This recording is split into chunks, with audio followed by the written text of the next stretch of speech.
ಆಯಮ ಪಡೆಯುವುದು ಸರಿಯಲ್ಲ. ಇದೇ ಜಾಗದಲ್ಲಿ ಕುತ್ಕೊಂಡು ಅನಂತ್ ನಾಗ್ ಅವರು ಈ ಹಾಡನ್ನು ಆಡೋದು. ಇದು ನಮ್ಮ ಅನಂತ್ ನಾಗ್ ಅವರ ಡ್ಯಾಡಿ ಮನೆ ಆಗಿರುತ್ತೆ. ಅಂದರೆ ಡ್ಯಾಡಿ ಅಂತ ಕರೆಸ್ಕೊಳ್ತಾ ಇರ್ತಾರಲ್ಲ, ಅವ್ರ ಮನೆ ಇದೇ ಆಗಿರುತ್ತೆ. ಇದೇ ಅರಮನೆ. ಇಲ್ಲೇ ಕುತ್ಕೊಂಡು ಅವರು ಹೇಗೆ ಮಾಡ್ತಾ ಇರ್ತಾರೆ ಅಂದರೆ ಬ್ಯಾಕ್ ಡ್ರಾಪಲ್ಲಿ ಅರಮನೆ ಕಾಣಿಸುತ್ತೆ ನೋಡಿ ಈ ಫ್ರೇಮಲ್ಲಿ.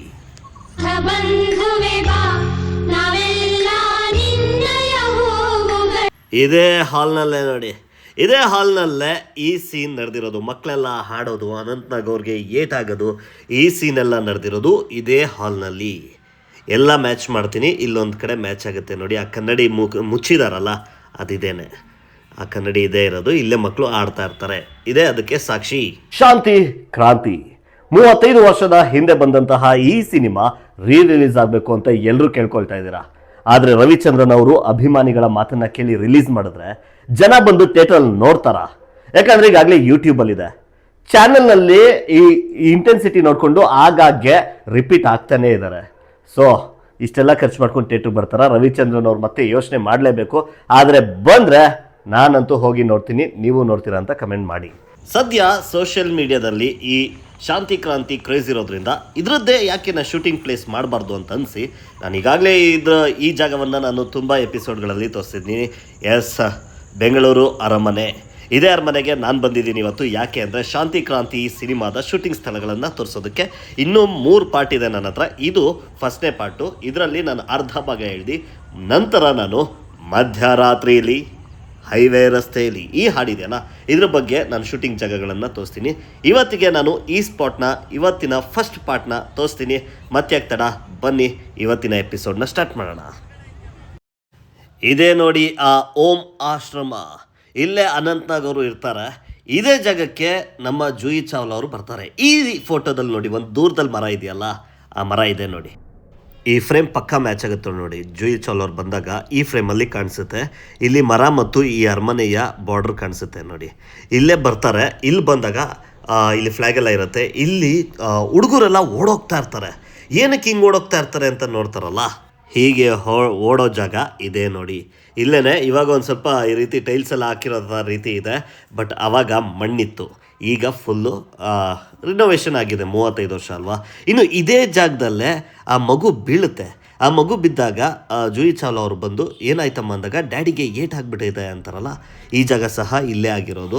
ಇಲ್ಲಿ ನೋಡ್ಬೋದು, ಇಲ್ಲಿ ಬ್ಯಾಕ್ ಡ್ರಾಪಲ್ಲಿ ಜೂಹಿ ಚಾವ್ಲಾ ಅವರು ಮಗು ಮಾತಾಡ್ಬೇಕಾರೆ ಬ್ಯಾಕ್ ಡ್ರಾಪಲ್ಲಿ ಒಂದು ಕಮಾನ್ ಥರ ಕಾಣುತ್ತಲ್ಲ, ಆ ಕಮಾನ್ ಇದೇನೆ. ಇಲ್ಲೇ ಹುಡುಗರು ಓಡೋಗೋದು ಒಳಗಡೆ, ಡ್ಯಾಡಿಗೇನೋ ಆಗ್ಬಿಟ್ಟಿದೆ ಅಂತ ಹೋಗೋದು ಇಲ್ಲೇನೆ, ಇದೇ ಜಾಗದಲ್ಲೇ. ಇದಷ್ಟೇ ಅಲ್ಲ, ಇಲ್ಲೊಂದು ಫ್ರೇಮ್ ಮ್ಯಾಚ್ ಮಾಡ್ತೀನಿ ನೋಡಿ. ಜೂಹಿ ಚಾವ್ಲಾ ಅವರೆಲ್ಲ ಓಡಬೇಕಾರೆ ಮಕ್ಕಳು ಇಲ್ಲೊಂದು ಕಿಟಕಿ ಎದುರುಗಡೆ ನಿಂತಿರ್ತಾರೆ ನೋಡಿ. ಆ ಕಿಟಕಿ ಇಲ್ಲೇ ಇದೆ ನೋಡಿ. ಇದೇ ನೋಡಿ ಆ ಕಿಟಕಿ. ಇಲ್ಲೇ ಜೂಹಿ ಚಾವ್ಲಾ ಅವರು ಬ್ಯಾಕ್ ಡ್ರಾಪಲ್ಲಿ ಕಾಣುವಂತಹ ಕಿಟಕಿ. ಇದು ಇರೋದು ಅರಮನೆ ಮೈದಾನದ ಎಡಭಾಗದಲ್ಲಿ. ಇಲ್ಲೇ ಎದುರುಗಡೆ ಜೂಹಿ ಚಾವ್ಲಾ ಅವ್ರು ನಿಂತಿರ್ತಾರೆ. ಆವಾಗ ಸೀನು ಇದೆಲ್ಲ ಮ್ಯಾಚ್ ಆಗೋದು ಇಲ್ಲೇನೆ. ಇದೇ ಆ ಅರಮನೆ, ಅಂದರೆ ಓಂ ಆಶ್ರಮ. ಇದ್ರೊಳಗಡೆ ಆ ಡೋರ್ ಒಳಗಡೆ ಎಂಟ್ರಿ ಕೊಡ್ತಾರೆ ಮಕ್ಕಳೆಲ್ಲ. ನೆಕ್ಸ್ಟ್ ಒಳಗಡೆಗೆ ಸೀನು ಶಿಫ್ಟ್ ಆಗುತ್ತೆ, ಬನ್ನಿ ತೋರಿಸ್ತೀನಿ. ನೀವು ನೋಡ್ಬೋದು, ಜೂಹಿ ಚಾವ್ಲಾ ಎಂಟ್ರಿ ಆಗ್ತಾರೆ ಮನೆಯೊಳಗೆ. ಮಕ್ಕಳೆಲ್ಲನೂ ಅನಂತ್ ನಾಗ್ ಅವ್ರಿಗೆ ಏಟಾಗಿರುತ್ತೆ ಅಂದ್ಬಿಟ್ಟು ಪ್ರಾರ್ಥಿಸ್ಕೊತಾ ಇರ್ತಾರೆ. ಈ ಹಾಲ್ ಯಾವ್ದು ಗೊತ್ತಾ? ಈ ಹಾಲು ಇಲ್ಲೇ ಇದೆ ನೋಡಿ. ನೀವು ಬೆಂಗಳೂರು ಅರಮನೆ ಒಳಗಡೆ ಬಂದು 300 ರೂಪಾಯಿ ಎಂಟ್ರಿ ಕೊಟ್ಟು ಒಳಗಡೆ ಬಂದರೆ ಫಸ್ಟ್ ಸಿಗೋದೆ ಈ ಹಾಲು. ಎಂಟ್ರಿಯಿಂದ ಸೀದಾ ಅದೇ ರೀತಿಯೇ ಮೆಟ್ಲು ಹತ್ಕೊಂಬಂದ್ರೆ ಇಲ್ಲಿ ಇದು ಸಿಗುತ್ತೆ. ಈಗ ನೋಡಿ, ಇಲ್ಲಿ ಒಂದು ಮ್ಯಾಚ್ ಮಾಡ್ತೀನಿ. ಇಲ್ಲಿ ಮಕ್ಕಳೆಲ್ಲ ಕೂಗ್ತಾ ಇರ್ತಾರಲ್ಲ, ಹಾಡಾಡ್ತಾ ಇರ್ತಾರಲ್ಲ, ಈ ಟೈಮಲ್ಲಿ ಈ ಮಿರರ್ ಮ್ಯಾಚ್ ಆಗುತ್ತೆ ನೋಡಿ. ಈ ಮಿರರ್ನ ಅವಾಗ ಮುಚ್ಚಿರ್ತಾರೆ. ಇಲ್ಲಿ ನಿಂತ್ಕೊಂಡು ಮಕ್ಕಳೆಲ್ಲ ಆಡ್ತಾ ಇರ್ತಾರೆ. ಇದೆಲ್ಲ ಆದಮೇಲೆ ಜೂಹಿ ಚಾವ್ಲಾ ಅವ್ರನ್ನ ಅನಂತ್ ನಾಗ್ ಅವ್ರು ಮಾತಾಡಿಸ್ತಾರೆ. ಆಮೇಲೆ ಅವ್ರಿಗೆ ಕೆಲಸ ಸಿಗುತ್ತೆ, ಕೆಲಸನೂ ಸ್ಟಾರ್ಟ್ ಮಾಡ್ತಾರೆ. ರಾತ್ರಿ ನಮ್ಮ ರವಿಚಂದ್ರನ್ ಅವರ ಎಂಟ್ರಿ ಆಗುತ್ತೆ. ಅವರು ಒಂದು ಮರದಲ್ಲಿ ಕುತ್ಕೊಂಡು ಏನು ಮಾಡ್ತಾ ಇದೆಯಾ ಅಂತೆಲ್ಲ ಹೇಳ್ತಾರೆ. ಆವಾಗ ಜೂಹಿ ಚಾವ್ಲಾ ಅವರು ಇಷ್ಟೊತ್ತಲ್ಲೆಲ್ಲ ಬರಬಾರ್ದು ಅಂತಾರೆ. ಒಂದು ಮರದ ಮೇಲೆ ಕುತ್ಕೊಂಡು ರವಿಚಂದ್ರನ್ ಅವರು ಹೀಗೆ ಮಾತಾಡ್ತಾ ಇರ್ತಾರಲ್ಲ, ಆ ಮರವನ್ನು ನಾನು ಹುಡುಕ್ತೆ. ರಾತ್ರಿ ಹೊತ್ತು ಈ ಆಶ್ರಮದಲ್ಲಿ ಯಾರು ಬರೋ ಹಾಗಿಲ್ಲ. ಹೀಗೆ ಜೂಹಿ ಚಾವ್ಲಾ ಅವರು ಕಿಟಕಿಯಿಂದ ಬಂದು ಹೊರಗಡೆ ಬಂದು ನೋಡೋದು ಇದೇ ಕಿಟಕಿ ನೋಡಿ. ಇದೇ ಕಿಟಕಿಲೇ ಆ ಪಿಲ್ಲರು ಮತ್ತು ಆ ಕೆಳಗಡೆ ಎಲ್ಲ ಮ್ಯಾಚ್ ಆಗುತ್ತೆ ನೋಡಿ. ಇಲ್ಲೇ ನಿಂತ್ಕೊಂಡು ರೈಟ್ ಸೈಡ್ಗೆ ನೋಡ್ತಾರೆ, ಸುಭಾಷ್ ಇಲ್ಲೆಲ್ಲ ಬರೋ ಹಾಗಿಲ್ಲ ಅಂತ. ಆ ರೈಟ್ ಸೈಡು ಯಾವ್ದು ಗೊತ್ತಾ? ಇದೆ ನೋಡಿ, ಈ ಸೈಡೆ. ನಾನು ತುಂಬ ಹುಡುಕಿದೆ ರೈಟ್ ಸೈಡ್ ಯಾವ ಮರ ಇರ್ಬೋದು. ಇಲ್ಲೊಂದು 2-3 ಮರ ಇತ್ತು. ಇದ್ದಿರ್ಬೋದಾ, ಈ ಕಡೆದು ಇದ್ದಿರ್ಬೋದಾ ಅಂತೆಲ್ಲ ನಾನು ಸರ್ಚ್ ಮಾಡಿದೆ. ಬಟ್ ಆ ರೀತಿಯ ಮರ ನಂಗೆ ಎಲ್ಲೂ ಮ್ಯಾಚ್ ಆಗಿರೋ ಥರ ಕಾಣಲಿಲ್ಲ.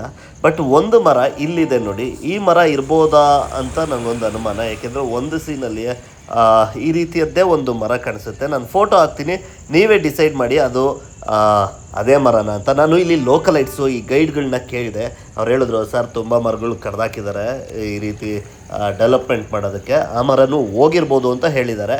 ಬಟ್ ಈ ಮರನ ಇದೇ ಮರನ ಆ ಮರ ಅಂತ ನಾನು ಗ್ಯಾರಂಟಿ ಕೊಡಲ್ಲ. ಬಟ್ ಈ ಸೈಡೇ ಎಲ್ಲೋ ಆ ಮರ ಇತ್ತು. ಇಲ್ಲಿಂದನೇ ರವಿಚಂದ್ರನ್ ಅವರು ಇಲ್ಲಿದ್ದಂತಹ ಅರಮನೆಯಿಂದ, ಅಂದರೆ ಆ ಬ್ಯಾಕ್ಡ್ರಾಪ್ ಸೀನಲ್ಲಿ ಎಲ್ಲ ಶೂಟ್ ಆಗೋದು ಈ ಸೈಡಿಂದ. ಬಟ್ ಆ ಮರ ಇಲ್ಲೆಲ್ಲೂ ಕಾಣ್ತಿಲ್ಲ ನನಗೆ.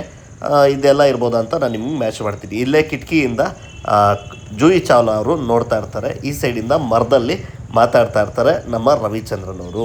ಇದಾದಮೇಲೆ ರವಿಚಂದ್ರನ್ ಅವ್ರು ಮಾತಾಡ್ಬೇಕಾದ್ರೆ ಮಕ್ಕಳು ಒಳಗಡೆ ನೋಡಿ ಅನಂತ್ ನಾಗ್ ಅವರ ಇದೆಲ್ಲ ನೋಡ್ಬಿಟ್ಟು ಬಸ್ ಹತ್ಕೊಂಡು ಓಡೋಗ್ಬಿಡ್ತಾರೆ. ಈ ಟೈಮಲ್ಲಿ ಬಸ್ ಆಕ್ಸಿಡೆಂಟ್ ಆಗಿಬಿಡುತ್ತೆ, ಒಂದಷ್ಟು ಜನ ಮಕ್ಕಳು ಹೋಗ್ಬಿಡ್ತಾರೆ. ಆದರೆ ಈ ಟೈಮಲ್ಲಿ ಅವ್ರ ಬಾಡಿಗಳೆಲ್ಲ ಬಂದು ಇದೇ ಅರಮನೆ ಎದುರುಗಡೆನೆ ಇಟ್ಟಿರ್ತಾರೆ. ಈ ಸೀನ್ ಮ್ಯಾಚ್ ಮಾಡ್ತೀನಿ ನೋಡಿ, ಮಕ್ಕಳೆಲ್ಲ ಪ್ರೇಯರ್ಗೆ ಸೇರೋದು ಈ ಜಾಗ. ಇಲ್ಲಿ ಸೀನ್ ಕಟ್ ಮಾಡ್ತಾ ಇದ್ದಂಗೆ, ಪ್ರೇಯರ್ ಮುಗಿತಾ ಇದ್ದಂಗೆ ಸೀನ್ ಕಟ್ ಮಾಡಿದ್ರೆ ಈ ಗೇಟ್ ಹತ್ರ ಬರುತ್ತೆ. ಈ ಗೇಟ್ ಹತ್ರನೇ ಇಲ್ಲೇ ಅನಂತಾಗ್ ಅವ್ರು ನಡ್ಕೊಂಡ್ಬಂದು ಬಾಡಿಗೆ ಹೂ ಇಡೋದು, ಇದೆಲ್ಲ ಸೀನ್ ನಡೆಯೋದು ಈ ಗೇಟ್ ಎದುರುಗಡೆ. ಅಂದರೆ ನಿಮಗೆ ಮ್ಯಾಚ್ ಮಾಡ್ತಾ ಹೋಗ್ತೀನಿ ನೋಡಿ. ಫಸ್ಟು ಅನಂತ್ನಾಗ್ ಅವರು ಅರಮನೆ ಎದುರುಗಡೆ ಇರುವ ಮೆಟ್ಲಿಂದ ಇಳಿದು ಹೀಗೆ ನಡ್ಕೊಂಬರ್ತಾರೆ. ಇಲ್ಲೆಲ್ಲ ಮಕ್ಕಳು ಅಕ್ಕಪಕ್ಕ ಇರ್ತಾರೆ. ಆದರೆ ಈ ಮಧ್ಯದ ದಾರಿಯಲ್ಲಿ ಹೀಗೆ ಅನಂತ್ನಾಗ್ ಅವರು ಬೇಸರದಿಂದ, ಮಕ್ಕಳು ಸತ್ತೋಗ್ಬಿಟ್ರಲ್ಲ ಅನ್ನೋ ಬೇಸರದಿಂದ ಬಂದು ಹೀಗೆ ಬರ್ತಾರೆ. ಇಲ್ಲಿ ಬಂದು ಇಲ್ಲೊಂದು ಮೆಟ್ಲಿರುತ್ತೆ, ಈ ಮೆಟ್ಲು ಕೆಳಗಡೆನೆ ಬಂದು ಅವರು ನಿಂತ್ಕೋತಾರೆ. ಈ ಸೈಡಲ್ಲಿ ನಿಂತ್ಕೊಂಡು ಈ ಸೀನಲ್ಲಿ ಆವಾಗ ರವಿಚಂದ್ರನು, ರಮೇಶ್ ಅರವಿಂದ್ ಇವರೆಲ್ಲ ಇಲ್ಲಿ ನಿಂತ್ಕೊಂಡು ನಾವು ಬರ್ತೀವಿ ಇದು ಮಣ್ಣಾಗೋರ್ಗು ಅಂದಾಗ, ಇಲ್ಲ ನಮ್ಮ ಮಕ್ಕಳು ಆಶ್ರಮದ ಮಕ್ಕಳು ನೋಡ್ಕೋತಾರೆ ಅಂತೆಲ್ಲ ಹೇಳ್ತಾರಲ್ಲ, ಈ ಸೀನೆಲ್ಲ ಆಗೋದು ಇದೇ ಜಾಗದಲ್ಲೇ. ಇಲ್ಲಿಂದನೇ ಈ ಅರಮನೆ ಮೈದಾನದಲ್ಲೇ ಬ್ಯಾಕ್ ಡ್ರಾಪ್ ಎಲ್ಲ ಕಾಣುತ್ತೆ ನೋಡಿ, ಇದೆಲ್ಲ ಆಗೋದು ಇದೇ ಜಾಗದಲ್ಲಿ.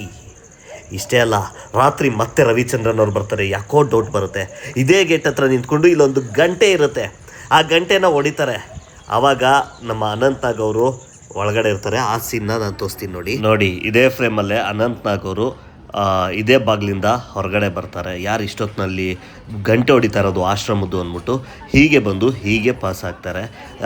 ಆ ಡೋರೆಲ್ಲ ಮ್ಯಾಚ್ ಆಗುತ್ತೆ ನೋಡಿ, ಇಲ್ಲೇ ಆಗಿರೋದು, ಇದೇ ಡೋರಿಂದನೇ ಅನಂತ್ನಾಗ್ ಅವರು ಹೊರಗಡೆ ಬಂದು ಹಿಂಗೆ ಪಾಸಾಗಿ ಅಲ್ಲಿ ಮುಂದೆ ಇದ್ದಂತಹ ಅರಮನೆ ಮುಂದೆ ಇರುವಂತಹ ಗೇಟ್ ಬಳಿ ಹೋಗ್ತಾರೆ. ಆದರೆ ಹೋಗುವಾಗ ಇದೇ ಮೆಟ್ಲು ಇಳಿದೇ ಹೋಗೋದು. ನಿಮಗೆ ಬ್ಯಾಕ್ ಡ್ರಾಪಲ್ಲಿ ತೋರಿಸ್ತೀನಿ ನೋಡಿ, ಇದೆಯಲ್ಲ ಈ ಫ್ರೇಮಲ್ಲೇ ಅನಂತ್ನಾಗ್ ಅವರು ನಡ್ಕೊಂಬರ್ತಾರೆ. ನಡ್ಕೊಂಬಂದು ಮೆಟ್ಲುವಿಂದ ಇಳಿದು ಹೀಗೆ ಬಂದು ಇಲ್ಲಿದ್ದಂತಹ ರವಿಚಂದ್ರನ್ ಅವ್ರನ್ನ ಮಾತಾಡಿಸ್ತಾರೆ. ಹೀಗೆ ಅನಂತ್ನಾಗ್ ವರ್ಸಸ್ ರವಿಚಂದ್ರನ್ ಶುರುವಾಗುತ್ತೆ ಈ ಸಿನಿಮಾದಲ್ಲಿ. ಅದ್ಭುತವಾದ ಸಿನಿಮಾ. ಈ ಸಿನಿಮಾ ರಿಲೀಸ್ ಮಾಡಬೇಕು ಅಂತ ಸೋಷಿಯಲ್ ಮೀಡಿಯಾದಲ್ಲಿ ಹಲ್ಚಲ್ ಶುರುವಾಗಿದೆ. ಆದರೆ ನಿಜಕ್ಕೂ ಅದು ಸಾಧ್ಯ ಆಗುತ್ತೆ? ನಾನು ಆಗಲೇ ಹೇಳ್ದಾಗೆ ಯೂಟ್ಯೂಬಲ್ಲಿದೆ, ಇದು ಚಾನಲ್ಗಳಲ್ಲಿ ಹಾಕ್ತಾ ಇದ್ದಾರೆ. ಈಗ ಈ ಸಿನಿಮಾನ ಡೈರೆಕ್ಟಾಗಿ ಹಾಕೋದಕ್ಕಾಗಲ್ಲ. ಇವಾಗಿರೋ ರೀಲ್ನ ಅದನ್ನು ಮತ್ತೆ ಡೆವಲಪ್ ಮಾಡಬೇಕು. ಆ ರೀಲೆಲ್ಲ ಫಂಗಸ್ ಹಿಡ್ದಿರುತ್ತೆ, ಅದನ್ನೆಲ್ಲ ಕರೆಕ್ಷನ್ ಮಾಡಿಸಿ ಮತ್ತೆ ಫ್ರೇಮ್ ಟು ಫ್ರೇಮ್ ವರ್ಕ್ ಮಾಡಿ, ಅದಕ್ಕೆ ಕಮ್ಮಿ ಏನು ಖರ್ಚಾಗಲ್ಲ. ಆ ಖರ್ಚಾಗೋದಕ್ಕೆಲ್ಲ ರವಿಚಂದ್ರನ್ ಅವರು ರಿಸ್ಕ್ ತಗೋತಾರೆ ಈಗಿರೋ ಸಿಚುವೇಷನಲ್ಲಿ. ಇದೆಲ್ಲ ನೋಡಿ ರವಿಚಂದ್ರನ್ ಅವರು ರಿಲೀಸ್ ಮಾಡಿದ್ರೆ ನೀವು ನೋಡ್ತೀರಾ. ದಯವಿಟ್ಟು ಕಮೆಂಟ್ ಮಾಡಿ ಅವ್ರೇನಾದರೂ ರಿಲೀಸ್ ಮಾಡೋದಿದ್ರೆ. ಹಾಗೆ ರವಿಚಂದ್ರನ್ ಫ್ಯಾನ್ಸ್ಗೆ ಈ ವಿಡಿಯೋನ ಶೇರ್ ಮಾಡಿ ಅಂತ ಹೇಳ್ತಾ ಮತ್ತೊಂದು ರೋಚಕವಾದ ವಿಡಿಯೋದೊಂದಿಗೆ ಸಿಗ್ತೀನಿ. ಇದೇ ಶಾಂತಿ ಕ್ರಾಂತಿ ಬಗ್ಗೆ ಫುಲ್ ಸಿನಿಮಾದ ಶೂಟಿಂಗ್ ಸ್ಥಳಗಳನ್ನು ನಾನು ತೋರಿಸ್ತೀನಿ. ಅಟ್ಲೀಸ್ಟ್ ಇವೆಲ್ಲ ನೋಡಿ, ಆ ಕ್ರೇಜ್ ಎಲ್ಲ ನೋಡಿ, ಆ ಸಿನಿಮಾ ಮತ್ತೆ ಥಿಯೇಟರ್ ಬಂದರೆ ಜನ ದಯವಿಟ್ಟು ಹೋಗಿ ನೋಡಿ ಅಂತ ಹೇಳ್ತಾ ಮತ್ತೊಂದು ಎಪಿಸೋಡ್ನೊಂದಿಗೆ ಸಿಗ್ತೀನಿ. ಹಾಗೆ ನಾನು ಮಾಡ್ತಾ ಇರೋ ಕೆಲಸ ನಿಮ್ಗೆ ಇಷ್ಟ ಆಗಿದ್ರೆ ಗೊತ್ತಲ್ಲ, ಕೆಳಗಡೆ ಸೂಪರ್ ಥ್ಯಾಂಕ್ಸ್ ಆಪ್ಷನ್ ಇದೆ, ಶೇರ್ ಪಕ್ಕ ರಿಮಿಕ್ಸ್ ಇದೆ, ಅಲ್ಲಿ ಸೂಪರ್ ಥ್ಯಾಂಕ್ಸ್ ಆಪ್ಷನ್ ಇದೆ. ನೀವು ನನಗೆ ಎಷ್ಟು ಬೇಕಾದ್ರೂ ಸೂಪರ್ ಥ್ಯಾಂಕ್ಸ್ ಹೇಳ್ಬೋದು. ಹಾಗೆಯೇ ಈ ಶಾಂತಿ ಕ್ರಾಂತಿ ಮುಗಿದ ಮೇಲೆ ಯಾವ ಸಿನಿಮಾದ ಶೂಟಿಂಗ್ ಸ್ಥಳಗಳನ್ನು ನಾಡು ಮಾಡಬೇಕು ಅಂತ ನೀವು ನನಗೆ ತಿಳಿಸಿ ಅಂತ ಹೇಳ್ತಾ ದಯವಿಟ್ಟು ರವಿಚಂದ್ರನ್ ಫ್ಯಾನ್ಸ್ಗೆ ಎಲ್ಲರೂ ಶೇರ್ ಮಾಡಿ, ಹಾಗೆ ನನ್ನ ಸಪೋರ್ಟ್ ಮಾಡಿ ಅಂತ ಹೇಳ್ತಾ ಸಬ್ಸ್ಕ್ರೈಬ್ ಮಾಡಿ. ಇನ್ಸ್ಟಾಗ್ರಾಮಲ್ಲಿ ಪ್ರತಿದಿನ ಈ ಚಿಕ್ಕ ಚಿಕ್ಕ ವಿಡಿಯೋಗಳನ್ನು ಹಾಕ್ತೀನಿ, ಮಿಸ್ ಮಾಡದೆ ನೋಡಿ ಅಂತ ಹೇಳ್ತಾ ಈ ವಿಡಿಯೋನ ಎಂಡ್ ಮಾಡ್ತಾ ಇದ್ದೀನಿ. ಮತ್ತೊಂದು ರೋಚಕವಾದ ವಿಡಿಯೋದೊಂದಿಗೆ ಸಿಗ್ತೀನಿ. Thank you very much.